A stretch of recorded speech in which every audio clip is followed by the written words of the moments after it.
one's, we're not, because we don't have these forums. No one's really talking about it. These forums are important. Have so you ever? We can talk about it. I don't think you've shared what your credentials are. Well, no, seriously. Our audience should know, yeah. He's a LCDC. You want to tell us what that is? Yeah, licensed chemical dependency counselor, and then I'm finishing my master's degree to get my LPC. So I'm working on that. So I've been working at a treatment center, seeing clients, and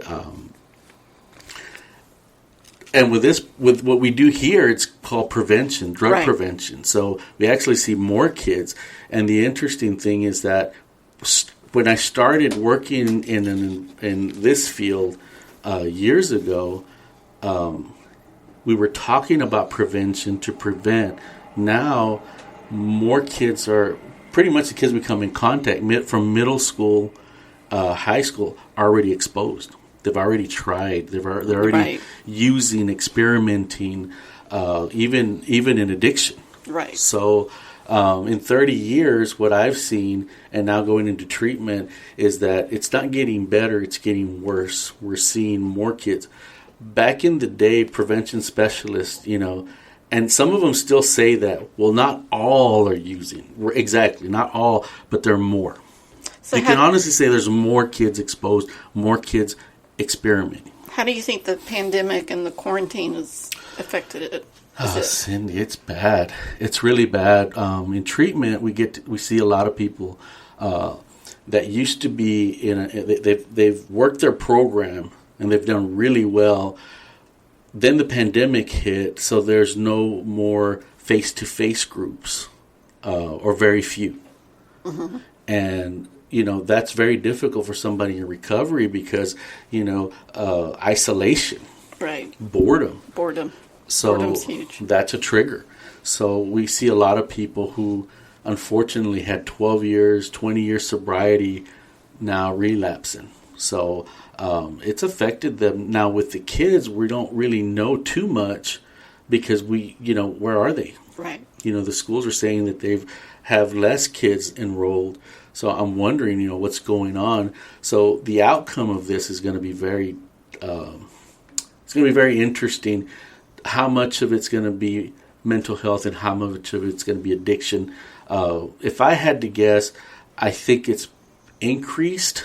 I think that alcohol may have increased more than marijuana only because they're not getting out as much and alcohol's more available. Right. So, and I may be wrong, but if I had to guess, I think alcohol is becoming more popular than marijuana, only because kids aren't getting out to consume it.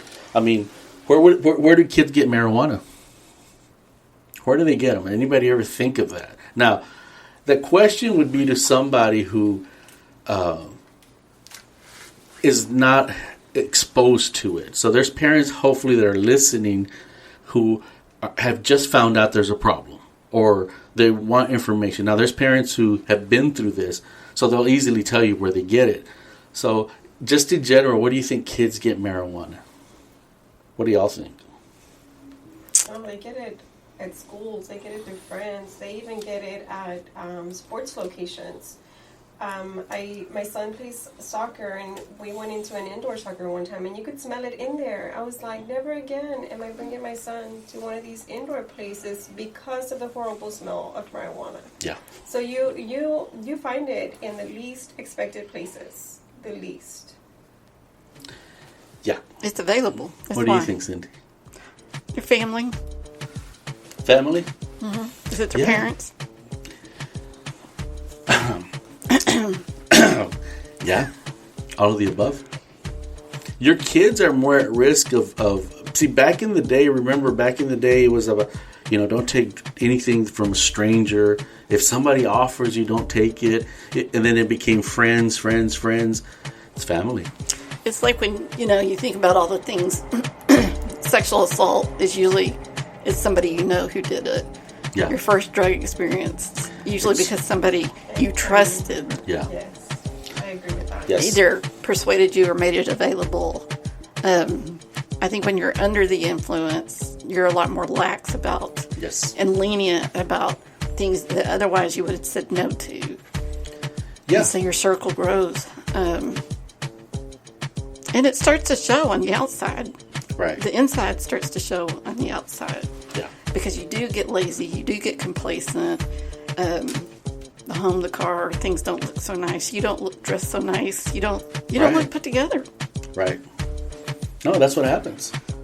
What happens is your grades fall. Everything. Yeah. It's just you're late to class. Your motivation Sleeping. to do anything at all. Yeah. Oh, and I love motivation. Okay, so everything you said, so why would a family member want to give me something that'll do that? Because they don't see it that way. When people start using drugs, their mind becomes irrational, so they start rationalizing irrational behavior. Like, right. I drive better when I drink. That's irrational. Or I'm smarter when I smoke marijuana or abuse some type of prescription drug. I'm more confident right. when I drink. I I'm more feel confident better. when yes. And guess what? That's just a temporary short fix, Yeah. So I'm not saying I do. I'm saying that's what people say. Yes. Well, family members or people who use drugs, they don't want to usually do it alone. So they'll invite somebody. So if it's available, parents, if you have family members who are using and it's available and it's around your kids, just remember it's available. So they have access to it. And just because you tell them it's wrong, don't do it, the fact that it's available, it's closer to them, chances increase that they're going to use. Mm-hmm. And that's how a lot of the kids that I've worked in the past, and you guys have seen it, that's how they usually get started. It's a family member. It's the parties, family parties. Sometimes parents get permissible and they let the kids drink. That's your business. But what I try to tell parents is just remember that they have more access than before. Yes. There's other parents who allow their kids to drink and smoke. I've worked with parents who introduced it to their kids. Mm-hmm. In fact, there's a school that I was going to talking to parents about marijuana, and a lot of them they're pro-marijuana. They smoke. Right. And they were insulted. Who are you to tell us what I can do with my kids? And it's a different world. Well, sure.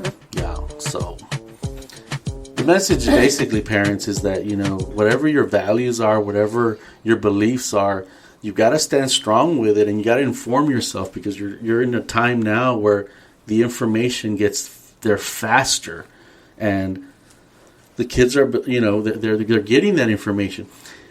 It's interesting how they will hear this information and they'll accept it, but there's other information they should be getting that they don't get. So they'll use this against you. So inform yourselves. And Miss Cindy gave us a good resource. This podcast is a good resource. So, absolutely. What do y'all think? It's on y'all's mind. What do you think, Ms. Maria? I know you had a lot to say, because when we started this, I said, Maria, hold it, because when we first talked about it, she goes, oh, I have this to say. I said, hold it. So, I don't know. I think it's very important for parents to get the information, like research it. Don't just allow your kid to tell you one thing, or do not just go by the fact that, oh, it's illegal in other states. One of the things that I always teach the kids that I work with, and my own kids also, is that it's that it's legal in other states doesn't mean that you can just travel into that state and you'll automatically have access to it. I mean, there's still laws that come along with these states that have legalized it. And one of them is that you have to be 21 years or older to even be able to get some. Yeah. And that's the thing, it's that, there's a lot of politics behind it. There's going to be a lot of things that are going to be barriers. And in fact, what's going to end up happening is we're going to see more crimes committed. One of the reasons I decided to go back to school and become a counselor, unfortunately, is because I started seeing that this isn't ending. This is continuing. And, I mean, it's only going to get worse and worse, because as adults, we're not really putting those boundaries up, and we're actually starting to believe, for whatever reason, that, okay, well, maybe this is okay. I don't really care too much about CBD. This is my opinion, not anyone. This is my personal opinion. And the reason I don't care about CBD, because it's like a gateway for adults to accept marijuana. That's how I see it. And if it helps you, if you that's you do what you want to do. But really think of the big picture, and that a lot of parents are now accepting marijuana because of CBD. They've introduced CBD, which a lot of it's synthetic. A lot of it comes from hemp. But they take that and now they're thinking, oh, well, maybe it's not that bad. Marijuana's not that bad. But you need to say what CBD is. Well, CBD is the chemical in marijuana that brings you down from the high. Mm-hmm. And you can legally drive under the influence. You can legally take the CBD. Yeah. But here what he's saying is that because it's become a norm in society, CBD has been normalized. Right. So people think, well, why not use the actual plant and just the plant, smoke the weed? Well, it can't be that bad. Or some people might just think that, oh, it's the same thing, but it really isn't the same thing, because for one of the things that I know is that the THC level is very, very small in CBD. Right. When they take it from the hemp plant, so the hemp plant doesn't have that much THC, so it would take a lot of hemp when you smoke it to get you high. So they take the CBD from that, but there's some of it's synthetic. A lot of it's synthetic. So and CBD, people, very expensive. Yeah, very expensive. Yeah, and again, if you use it, I'm not qualified to even tell you what you can do or do medically. He's a black and white thinker. Yeah, but I do think what I'm getting at is when I work with communities and they're destroyed, families that are destroyed from marijuana use and then other drugs, and it usually starts with marijuana. It's very destructive. It causes you to become violent. I saw that way back in early 2000s when I started working with girls who were fighting. The only thing, every time we do their assessments, the only thing they had in common was that they smoked marijuana. Mm-hmm. And the more I asked, the more I started coming down to, oh, it's the withdrawal, and it makes them depressed, anxious, and a form of depression in teens. They show it through anger. And that's what I was seeing. So I'm not a fan of marijuana. I'm not a fan of marijuana. I'm not a fan of the way they promote marijuana. So I don't know. It's just, what do you think, Marie? I'm rambling, but I get really passionate. I don't think it's healthy. It's not healthy, and like you say, it's only a gateway to just another drug. I mean, just like alcohol is, and tobacco is, and now marijuana, and especially at a young age, if these kids are even experimenting with marijuana because they think it's no big deal. What happens if they decide that they want to experiment with something else? Because marijuana is not a big deal. Right.